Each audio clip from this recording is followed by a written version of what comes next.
Organisée le mercredi 22 octobre par le Système des Nations Unies et Congo, la deuxième édition du Salon de l'emploi des jeunes et des personnes vivant avec handicap a réuni plus d'une centaine de jeunes à Brazzaville.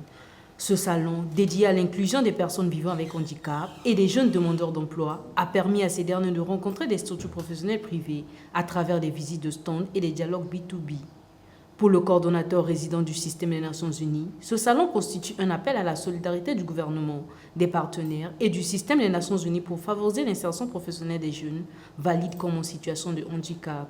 Ce salon est bien plus qu'un simple événement socio-économique. Il est un symbole d'espoir, de confiance et de responsabilité partagée.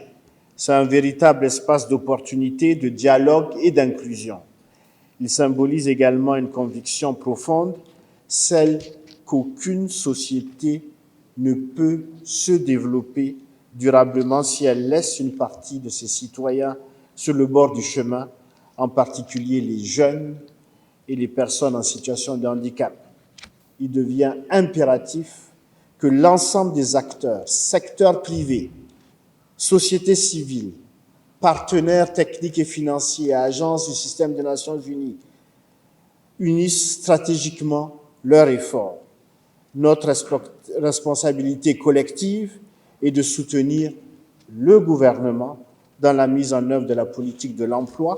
La ministre des Affaires sociales, de la solidarité et de l'action humanitaire a appelé à repenser les conditions d'adaptabilité de certains emplois afin d'assurer une meilleure inclusion des personnes vivant avec handicap. Face à la conjoncture économique que traverse notre pays, j'en appelle à la mobilisation de tous, Système des Nations Unies, partenaires bilatéraux et multilatéraux, entreprises publiques et privées et organisations de la société civile. Chacun selon son mandat ou son domaine d'action a mobilisé les ressources nécessaires pour la mise en œuvre du plan d'action de la stratégie nationale, mais également pour la vulgarisation de la nouvelle loi afin qu'elle soit connue de tous et partout dans notre pays et pourquoi pas dans la sous-région.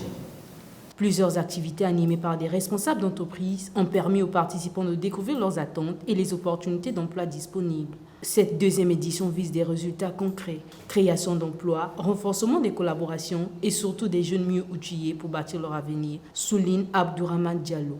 Ce salon s'inscrit dans le cadre du 80e anniversaire des Nations Unies.